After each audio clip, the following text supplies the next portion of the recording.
नमस्कार, मैं हेमंत बघेल आप सभी का बहुत बहुत स्वागत करता हूं अपने इस YouTube चैनल में।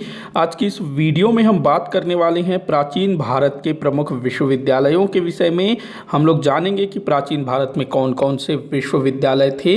वैसे मैं आप लोगों को जानकारी दे दूं कि इससे पहले भी मैंने प्राचीन भारत के विश्वविद्यालयों पर एक वीडियो बनाया था, जिसमें मैंने तक्षशिला विश्वविद्यालय, विक्रमशिला विश्वविद्यालय और नालंदा विश्वविद्यालय के बारे में बताया था। लेकिन हमारे भारत में इन तीनों विश्वविद्यालयों के अलावा भी प्राचीन समय में अन्य दूसरे महत्वपूर्ण शैक्षणिक केंद्र हुआ करते थे, जिनको विश्वविद्यालय की संज्ञा दी गई है। तो हम लोग जानेंगे इस वीडियो में इन तीनों विश्वविद्यालयों के अलावा जो भी दूसरे शैक्षणिक केंद्र रहे हैं, क्योंकि अक्सर जो है उनके बारे में भी परीक्षाओं में पूछा जाता है। बाकी जो तीन है ना, तक्षशिला, विक्रमशिला, नालंदा, ये तो इम्पोर्टेंट है ही है, लेकिन जो दूसरे हैं वो भी कभी कभी परीक्षाओं में पूछे जाते हैं। तो वीडियो को आखिर तक देखिएगा, अच्छा लगे तो लाइक और शेयर जरूर करिएगा।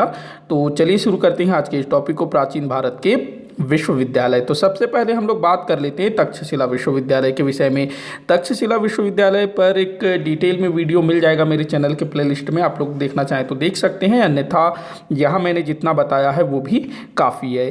तो जो तक्षशिला विश्वविद्यालय है भारत के प्राचीनतम विश्वविद्यालय अथवा शैक्षणिक केंद्रों में से एक माना जाता है इसको। और ये कहाँ पर स्थित है? वर्तमान समय में पाकिस्तान में स्थित है। देखिए, जिस समय ये था ना, मतलब 5वीं शताब्दी ईसा पूर्व इसका समय अस्तित्व में रहा। 5वीं शताब्दी ईसा पूर्व कहने का तात्पर्य ये है कि जिस समय मौर्य नहीं थे उससे पहले भी था, मतलब जब बौद्ध धर्म, जैन धर्म का आविर्भाव हुआ तो लगभग उसी के आसपास ये विश्वविद्यालय पाकिस्तान के तक्षशिला नामक स्थान पर विद्यमान था। तो 5वीं शताब्दी ईसा पूर्व है, ध्यान रखना है आप लोगों को। तो उस समय ये था, और उस समय जो है ना पूरा जो पाकिस्तान है, अफगानिस्तान है, वो सब भी हमारे भारत के ही अंतर्गत आता था। पूरे जो 16 महाजनपद है वो अफगानिस्तान तक फैले हुए थे। जो गंधार है, कंबोज है, वो सब अफगानिस्तान तरफ थे, तो वो 16 महाजनपद के अंतर्गत आते थे। तो ये पूरा भारत था उस समय, तो ध्यान रखना है। पाकिस्तान में है वर्तमान समय में, 5वीं शताब्दी ईसा पूर्व का है ये। अगला चीज़ याद रखेंगे कि चाणक्य, ये चाणक्य है। तो चाणक्य कौन था? चंद्रगुप्त मौर्य का गुरु था। चंद्रगुप्त मौर्य वही जिसने मौर्य वंश की स्थापना की थी। चाणक्य, जिसके अन्य नाम विष्णुगुप्त और कौटिल्य भी कहा जाता है, इसकी एक प्रसिद्ध रचना है अर्थशास्त्र। अर्थशास्त्र जिसको भारत में राजनीति शास्त्र पर लिखा गया प्रथम ग्रंथ माना जाता है। तो ऐसा माना जाता है कि चाणक्य ने अपने ग्रंथ अर्थशास्त्र की रचना इसी तक्षशिला विश्वविद्यालय में की थी। प्रमाणित नहीं है, लेकिन ऐसा माना जाता है। तक्षशिला विश्वविद्यालय में बौद्ध और हिंदू दोनों की शिक्षा दी जाती थी। देखो, पहले क्या होता था, जो शैक्षणिक केंद्र होते थे, शिक्षा के केंद्र होते थे, विद्यालय कह लो, विश्वविद्यालय कह लो, गुरुकुल कह लो, जो भी होता था, वो जो है वहाँ पर अधिकतर धार्मिक शिक्षा दी जाती थी, धर्म संबंधी। तो ये जो तक्षशिला विश्वविद्यालय है, यहाँ पर बौद्ध धर्म संबंधी शिक्षा दी जाती थी, साथ ही साथ हिंदू धर्म की भी शिक्षा दी जाती थी, दोनों को। यहाँ पर राजनीति विज्ञान, हाँ, चिकित्सा विज्ञान, विधि, सैन्य रणनीति आदि जैसे विषय पढ़ाए जाते थे। मतलब पॉलिटिकल साइंस पढ़ाया जाता था, चिकित्सा शास्त्र पढ़ाया जाता था, विधि मतलब कानून पढ़ाया जाता था, सैन्य रणनीति जैसे विषय भी यहाँ पर पढ़ाए जाते थे। 405 ईसा पूर्व में, ये ईसा पूर्व नहीं है, माफ़ी चाहूँगा, ये ईसवी सन है। 405 ईस्वी में फाहियान यहाँ आया था। फाहियान कौन था? तो फाहियान जो है गुप्त वंश के शासक चंद्रगुप्त द्वितीय विक्रमादित्य के टाइम पर भारत की यात्रा पर आया था। चीन का था फाहियान, ये भारत में यात्रा करने आया हुआ था। बौद्ध धर्म संबंधी केंद्रों को देखने आया था, बौद्ध धर्म संबंधी पुस्तकों को खोजने आया था फाहियान।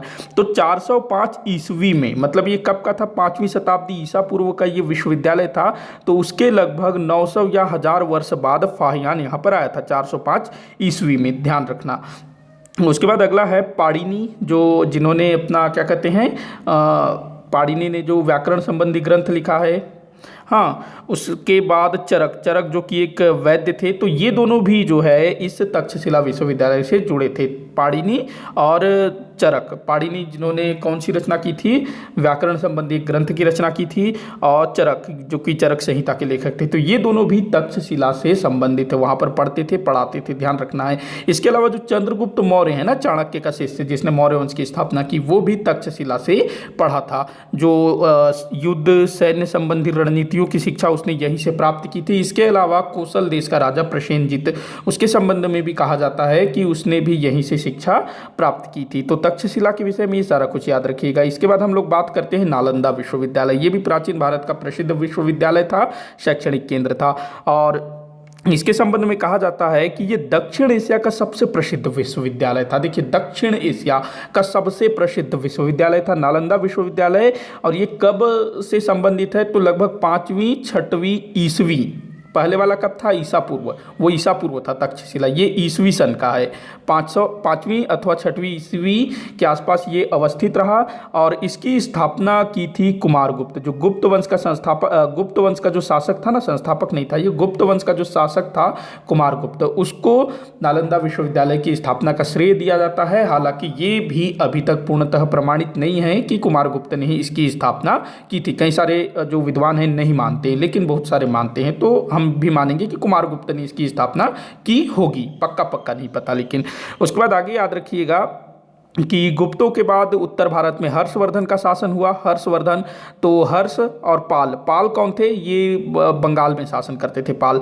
तो हर्षवर्धन और पालों के समय में नालंदा विश्वविद्यालय ने बहुत अधिक प्रतिष्ठा प्राप्त कर ली। जो हर्षवर्धन था ना, उसने नालंदा विश्वविद्यालय को लगभग 200 की संख्या में गांव दान में दिए थे। उस गांव से जो भी आय प्राप्त होती थी, उससे नालंदा विश्वविद्यालय का खर्च चलता था। तो ये हर्षवर्धन ने दान में दिया था। ये जो नालंदा विश्वविद्यालय है, महायान बौद्ध शिक्षा का प्रमुख केंद्र था। देखिए, जो बौद्ध धर्म था वो 2 भागों में बटा हुआ था, महायान और हीनयान। तो जो नालंदा विश्वविद्यालय है, यहाँ महायान बौद्ध धर्म की शिक्षा दी जाती थी, उसका ये प्रमुख केंद्र था। लेकिन इसके अलावा भी यहाँ पर वेदों की शिक्षा दी जाती थी, ललित कला की शिक्षा दी जाती थी, व्याकरण भी पढ़ाया जाता था, तर्कशास्त्र भी पढ़ाया जाता था, दर्शन भी पढ़ाया जाता था, और चिकित्सा की भी शिक्षा यहाँ पर दी जाती थी। यहाँ पर मतलब नालंदा में 8 अलग अलग परिसर थे और छात्रों के निवास हेतु छात्रावास भी था। मतलब देखिए, ये जो है दक्षिण एशिया का प्रसिद्ध विश्वविद्यालय था, और यहाँ पर जो है ना दूसरे देशों से भी विद्यार्थी पढ़ने के लिए आया करते थे। तो उनके पढ़ने के लिए यहाँ पर 8 अलग अलग परिसर थे बड़े बड़े, और छात्रों के रहने के लिए छात्रावास की भी व्यवस्था की गई थी। यहाँ पर नालंदा में एक हस्तलिखित ग्रंथों का 9 मंजिला धर्मगज नामक पुस्तकालय भी था। यहाँ पर एक बहुत बड़ा लाइब्रेरी भी था जो 9 मंजिला था। तो सोचिए, उस टाइम पे 9 मंजिले इमारतें भी बनती थी। और इस पुस्तकालय का क्या नाम था? धर्मगज। ध्यान रखेंगे, धर्मगज नामक पुस्तकालय था, जो 3 बड़े भवनों में बटा हुआ था। ये जो 9 मंजिला पुस्तकालय है वो 3 भागों में बटा हुआ था, और प्रत्येक का क्या क्या नाम था? पहला का नाम था रत्न सागर, दूसरे का नाम था रत्न बोधि, चौथे का नाम था रत्न रंजका। चौथा नहीं, तीसरा। पहला रत्न सागर, दूसरा रत्न दधी, रत्नोदधि, माफ़ी चाहूँगा, मैंने शायद रत्न बोधि कहा। पहला रत्न सागर, दूसरा रत्नोदधि, तीसरा रत्न रंजका। तो ये 3 भागों में बटा हुआ था ये पुस्तकालय। यहाँ मध्य एशिया, दक्षिण पूर्व एशिया और विश्व के अन्य अनेक भागों से विद्यार्थी आते थे। मतलब भारत के ही नहीं, जो क्या कहते हैं मध्य एशिया, मतलब अपना जो आज का जो ईरान है, तुर्कमेनिस्तान है, उस तरफ के जो भाग हैं, जो बौद्ध धर्म संबंधी भिक्षु वगैरह रहते थे, तो वो भी यहाँ पढ़ने आते थे। इसके अलावा दक्षिण पूर्वी एशिया, मतलब आज का जो इंडोनेशिया है, जावा सुमात्रा जो द्वीप है, तो उस तरफ के बच्चे भी यहाँ पर पढ़ने आते थे। इसके अलावा दूसरे कई सारे देशों से भी यहाँ पर विद्यार्थी शिक्षा प्राप्त करने के लिए आते थे, और उनके रहने के लिए यहाँ छात्रावास की भी व्यवस्था थी। और यहाँ पर ना एडमिशन कैसे होता था? बिल्कुल एंट्रेंस एग्जाम लिया जाता था वहाँ पर। मतलब ऐसे नहीं है कि कोई भी आ रहा है उसको भर्ती कर ले रहे हैं, नहीं, पहले उनका जो है परीक्षा लिया जाता था, उसके बाद उनको भर्ती किया जाता था। तो नालंदा विश्वविद्यालय, ध्यान रखेंगे। अच्छा, हेनसोंग, माफ़ी चाहूँगा थोड़ा मैंने इसको गलत लिखा है, वैनसोंग होना था। तो जो हेनसोंग है ना, हेनसोंग या वैनसोंग, जो कि चीनी यात्री था, जो कि हर्षवर्धन के समय भारत आया हुआ था, तो ये जो है यहाँ पर 2 वर्ष रहा। इसने जो है नालंदा विश्वविद्यालय में रहकर पढ़ाई की। इसके अलावा एक और चीनी यात्री जिसका नाम था इत्सिंग, इसने भी कुछ समय यहाँ पर व्यतीत किया था नालंदा विश्वविद्यालय में। यहाँ पर जो शिक्षा दी जाती थी वो पाली भाषा में शिक्षा दी जाती थी, ध्यान रखना है, पाली भाषा शिक्षा का माध्यम था। और ये जहाँ तक ना हेनसोंग के समय है, शायद सीलभद्र यहाँ का कुलपति था। मतलब वहाँ का जो कुलपति होता है ना विश्वविद्यालय का, तो सीलभद्र ये वेनसोंग के टाइम पर था शायद यहाँ का कुलपति। तो ये सारा कुछ याद रखना नालंदा विश्वविद्यालय के विषय में। आगे बढ़ते हैं, बात करते हैं विक्रमशिला विश्वविद्यालय की। तो विक्रमशिला विश्वविद्यालय ये कहाँ पर है? अच्छा, मैंने ये नहीं बताया कि नालंदा विश्वविद्यालय कहाँ है। तो ये बिहार में है नालंदा विश्वविद्यालय, ध्यान रखना। और जो तक्षशिला विश्वविद्यालय वो कहाँ पर है? पाकिस्तान में। वहीं ये जो विक्रमशिला विश्वविद्यालय है ये भी जहाँ तक बिहार में है, ये भी, हाँ, तो इसको किसने बनाया था? धर्मपाल, जो कि पाल वंश का शासक था। देखो जो पाल वंश के शासक थे ना, ये बंगाल में शासन करते थे, तो पाल वंशीय शासक था धर्मपाल। तो इसने जो है विक्रमशिला विश्वविद्यालय की स्थापना की, और ये जो है ना बौद्ध धर्म संबंधी शिक्षा का केंद्र हुआ करता था। जो तक्षशिला था उसमें बौद्ध और हिंदू दोनों को पढ़ाया जाता था, जबकि नालंदा और विक्रमशिला स्पेशली बौद्ध धर्म के संबंध में थे।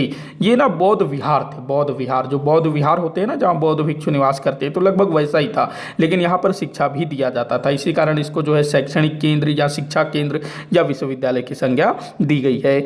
यहाँ पर बौद्ध धर्म के प्रसार हेतु राजाओं द्वारा विदेशों से विद्वानों को आमंत्रित किया जाता था। तो जो पाल वंश के शासक थे ना, वो बौद्ध धर्म के संरक्षक थे, और उनके द्वारा दूसरे देशों से बौद्ध धर्म के जो बड़े बड़े विद्वान थे उनको यहाँ आमंत्रित किया जाता था। देखिए दूसरे धर्म से तात्पर्य है, उस समय भारत में अलग अलग राज्य होते थे, तो जो दूसरे राज्य हैं वो विदेश कहलाते थे।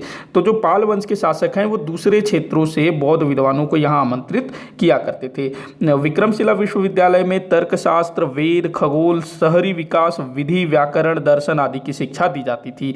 यहाँ पर एक चीज़ ध्यान रखेंगे, शहरी विकास मतलब कि एक नगर का डेवलपमेंट किस प्रकार होता है, किस प्रकार से एक नगर का नियोजन किया जाता है, वो सब भी यहाँ पढ़ाया जाता था। यहाँ पर तांत्रिक विद्या की शिक्षा भी दी जाती थी। वज्रयान संप्रदाय यहीं पर फला फूला था। देखिए जो बौद्ध धर्म है जो शुरू में महायान और हीनयान में बटा था, आगे चल करके उसमें एक तीसरी शाखा निकल करके सामने आई जिसको वज्रयान के नाम से जाना जाता है। तो कहते हैं वज्रयान जो है इसी विक्रमशिला विश्वविद्यालय में फला फूला था। तो इसके विषय में बस इतनी ही बातें याद रखिएगा। अच्छा, नालंदा और विक्रमशिला ये दोनों विश्वविद्यालयों को नष्ट करने वाला व्यक्ति था बख्तियार खिलजी, कुतुबुद्दीन बख्तियार खिलजी। कौन था ये? मोहम्मद गोरी का गुलाम। देखिए मोहम्मद गोरी जिसने 12वीं सदी के अंतिम समय में भारत पर आक्रमण किया था, पृथ्वीराज चौहान को वो परास्त कर देता है, उसके बाद वो जो है भारत के अंदर घुसता चला जाता है। तो मोहम्मद गोरी का एक गुलाम था या कहीं सेनापति था जिसका नाम था कुतुबुद्दीन बख्तियार खिलजी। तो वो जो है बंगाल बिहार को जीतने को निकलता है, तो बिहार में उसको जो है बड़े बड़े विहार दिखते हैं। जो विश्वविद्यालय है ना, जो बिहार क्षेत्र में, बिहार जो है ना यही विहार का बिगड़ा हुआ रूप है। मतलब जो बिहार है ना, जो बकरी का बिहार, तो ये पहले विहार हुआ करता था, ये फिर अब जो है बिहार कहलाता है। तो इस क्षेत्र में, बिहार क्षेत्र में बहुत सारे विहार थे, बड़े बड़े विहार, नालंदा हो गया, विक्रमशिला हो गया। तो बख्तियार खिलजी को लगा कि ये कोई सैन्य शिविर है, यहाँ पर बड़ी संख्या में सेना वगैरह है, तो उसने जो है यहाँ पर हमला कर दिया नालंदा विश्वविद्यालय में, विक्रमशिला विश्वविद्यालय में, और यहाँ पर आग लगा दिया। और कहते हैं यहाँ पर बहुत सारे बौद्ध भिक्षु मारे गए, जल के मर गए, कईयों को मारा गया। इसके अलावा बहुत सारे हस्तलिखित ग्रंथ यहाँ पर थे, जैसे नालंदा विश्वविद्यालय में जो धर्मगज पुस्तकालय था, हस्तलिखित पुस्तकालय, तो वहाँ पर बहुत सारी पांडुलिपियाँ थी जिनकी नकल तैयार नहीं की गई थी, मतलब ओरिजिनल कॉपीज़ थी, उनका नकल तैयार नहीं किया गया था, तो वो सब भी वहाँ पर जल करके राख हो गया। तो ये कुतुबुद्दीन बख्तियार खिलजी ने इन विश्वविद्यालयों को नष्ट किया। इसके अलावा उसने और भी कई सारे विश्वविद्यालयों को नष्ट किया जो उस क्षेत्र में बने थे, बंगाल बिहार क्षेत्र में। आगे देखते हैं अगला शैक्षणिक केंद्र या विश्वविद्यालय, तो अगला है ओदांतपुरी। ओदांतपुरी ये जो है पाल शासक गोपाल द्वारा बिहार में स्थापित किया गया था, बिहार राज्य में। इसको भी जो है बख्तियार खिलजी ने नष्ट किया था, ऐसा बताया जाता है। तो ये पाल शासक है, मतलब जो धर्मपाल था ना जिसने विक्रमशिला विश्वविद्यालय की स्थापना की, वो भी पाल वंश से संबंधित था। तो पाल वंश के ही दूसरे शासक जिसका नाम था गोपाल, उसने जो है ओदांतपुरी नामक एक शैक्षणिक केंद्र या फिर एक बौद्ध विहार की स्थापना की, जो कि शिक्षा का प्रमुख केंद्र हुआ करता था। ये बौद्ध महाविहार था, ध्यान रखना है, शिक्षा का केंद्र था, इसीलिए इसको भी जो है विश्वविद्यालय की संज्ञा दी गई है। देखो विश्वविद्यालय से क्या तात्पर्य है? जिसका जो मतलब एक शिक्षा का केंद्र है, लेकिन उसका जो स्तर, जो उसका जो क्षेत्र है बहुत ज़्यादा व्यापक है, तो उसको विश्वविद्यालय हम कहेंगे। मतलब विश्वविद्यालय आज के समय में क्या होता है, जितने भी कॉलेजेस होते हैं उनके ऊपर होता है, तो ये वैसे ही तो बड़े बड़े केंद्र थे, उनको विश्वविद्यालय कहा गया है, ध्यान रखना। ये शैक्षणिक केंद्र थे, बौद्ध विहार थे, कोई ऐसा आज के समान जैसे विश्वविद्यालय होते हैं ना यूनिवर्सिटी, वैसे नहीं थे, लेकिन शिक्षा के केंद्र अवश्य थे ये। उसके बाद अगला है जगदल। जगदल विश्वविद्यालय, ये पाल वंश के शासक रामपाल द्वारा इसको बनाया गया था। तो पाल वंश के शासकों द्वारा 3 विश्वविद्यालयों की स्थापना की गई, विक्रमशिला विश्वविद्यालय, उदांतपुरी विश्वविद्यालय, जगदल विश्वविद्यालय। ये कहाँ पर है? तो बंगाल में स्थित है ये विश्वविद्यालय, और बंगाल में वज्रयान संप्रदाय का शिक्षा केंद्र था। वज्रयान जो उसी समय पनपा था 7वीं शताब्दी ईस्वी में, तो उसका ये प्रमुख शिक्षा केंद्र था। नालंदा और विक्रमशिला विश्वविद्यालय के पतन के बाद कई विद्वानों ने यहाँ पर शरण ली।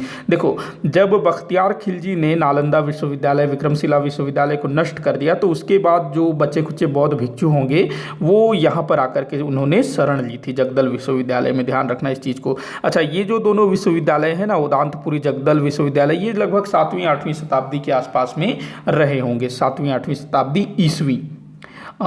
सिर्फ ना तक्षशिला विश्वविद्यालय है ईसा पूर्व वाला, बाकी सब ईस्वी सन के हैं। आगे बढ़ते हैं। अब बात करते हैं वल्लभी विश्वविद्यालय कहाँ पर था? ये गुजरात में था। गुजरात के सौराष्ट्र क्षेत्र में। ये भी जो है पश्चिमोत्तर भारत का एक प्रसिद्ध शैक्षणिक केंद्र था। और वल्लभी वही स्थान है जहाँ पर द्वितीय जैन संगीति का आयोजन किया गया था। कब किया गया था? 512 ईस्वी में, वल्लभी में। तो ये तो यहाँ पर जो है जैन धर्म का भी केंद्र था, साथ ही साथ यहाँ पर बौद्ध धर्म संबंधी केंद्र भी था। तो वल्लभी कहाँ पर है? सौराष्ट्र, गुजरात में है। और उस तरफ का शैक्षणिक केंद्र हुआ करता था। यहाँ पर हीनयान संप्रदाय की शिक्षा दी जाती थी। हीनयान संप्रदाय की शिक्षा का प्रमुख केंद्र ये हुआ करता था। और यहाँ पर क्या शिक्षा दी जाती थी? विशेष करके प्रशासन और शासन कला, विधि, दर्शन आदि की यहाँ पर शिक्षा दी जाती थी। जो चीनी यात्री हेनसोंग था वो यहाँ पर आया हुआ था। हेनसोंग किसके समय आया था? हर्षवर्धन के शासनकाल में भारत की यात्रा की थी। तो वो नालंदा विश्वविद्यालय में भी कुछ वर्ष रहा, 2 वर्ष वहाँ पर उसने स्टडी की। इसके अलावा वो भारत भ्रमण करने निकला, तो वो वल्लभी भी आया हुआ था। तो ध्यान रखना ये चीज़ को।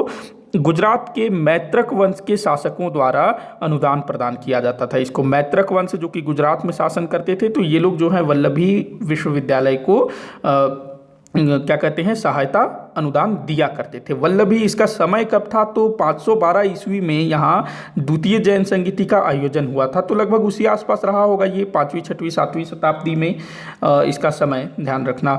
अगला क्वेश्चन देखते हैं। कांचीपुरम विश्वविद्यालय या कांचीपुरम शैक्षणिक केंद्र, ये दक्षिण भारत का महत्वपूर्ण शिक्षा केंद्र हुआ करता था। और ये कब से संबंधित है? तो 1ली सदी ईस्वी से हिंदू, बौद्ध और जैन धर्म की शिक्षा का प्रमुख केंद्र था। मतलब ये जो है 1ली शताब्दी ईस्वी से अस्तित्व में रहा और आगे चल कर के कई वर्षों तक ये जो है दक्षिण भारत में प्रमुख शिक्षा का केंद्र रहा है। और यहाँ पर हिंदू, बौद्ध और जैन तीनों ही धर्मों से संबंधित शिक्षा प्रदान किया जाता था। मतलब यहाँ पर वेदों का भी पठन पाठन होता था, बौद्ध धर्म का भी, जैन धर्म का भी। इससे पहले हम लोगों ने जितने भी देखे, तक्षशिला को छोड़ करके, तक्षशिला में बौद्ध और हिंदू का शिक्षा केंद्र था। और बाकी बिहार और बंगाल तरफ जो भी शैक्षणिक केंद्र थे वहाँ पर बौद्ध धर्म की शिक्षा दी जाती थी। लेकिन जो कांचीपुरम है, यहाँ पर हिंदू, बौद्ध और जैन तीनों धर्म से संबंधित चीज़ें पढ़ाई जाती थी। शिक्षा का दक्षिण भारत में शिक्षा का प्रमुख केंद्र था। पल्लव शासकों के शासनकाल में इसने सर्वाधिक ख्याति प्राप्त की। पल्लव जो कि दक्षिण में शासन करते थे, तो इनके समय में ये बहुत ज़्यादा प्रसिद्ध हुआ। अगला देखते हैं। मान्यखेत अथवा मान्यखेत ये राष्ट्रकूट शासकों से संबंधित था। कहाँ पर स्थित था? ये आज के कर्नाटक में स्थित था। और इसको जो है अब मलखेड़ के नाम से जाना जाता है। राष्ट्रकूट शासकों के समय ख्याति प्राप्त की, राष्ट्रकूटों के समय। और यहाँ पर भी हिंदू, बौद्ध और जैन धर्म का अध्ययन कराया जाता था। यहाँ पर द्वैत दर्शन संप्रदाय का मठ भी था। द्वैत दर्शन संप्रदाय का मठ भी। तो ध्यान रखना, ये भी हिंदू, बौद्ध और जैन तीनों से संबंधित था, राष्ट्रकूटों से संबंधित था। उनकी तो राजधानी थी ना मान्यखेत अथवा मान्यखेट। आगे देखते हैं अगला। नागार्जुनकोंडा कहाँ पर है? आंध्र प्रदेश में है। तो आंध्र प्रदेश में जो अमरावती है ना, अभी जो नया राज्य बना है आंध्र प्रदेश, तो उसकी राजधानी है अमरावती। तो अमरावती से लगभग 160 किलोमीटर दूर स्थित है ये नागार्जुनकोंडा। तो ये बौद्ध शिक्षा का प्रमुख केंद्र हुआ करता था। और इसका जो नामकरण है महायान संप्रदाय के दक्षिण भारतीय विद्वान नागार्जुन के नाम पर किया गया है। नागार्जुन जो कि दक्षिण भारत के एक बौद्ध विद्वान थे, तो उनके नाम पर इसका नामकरण किया गया है। तो ये जो है दक्षिण भारत के प्रमुख शिक्षा केंद्रों में से एक हुआ करता था। तो दक्षिण भारत में 3 याद रखना है, मान्यखेत, कांचीपुरम और नागार्जुनकोंडा। अगला है शारदा पीठ वर्तमान समय में पाकिस्तान के कब्जे वाले कश्मीर में है। POK जो पाकिस्तान के कब्जे में है ना, जो कश्मीर, वहां पर है शारदा पीठ।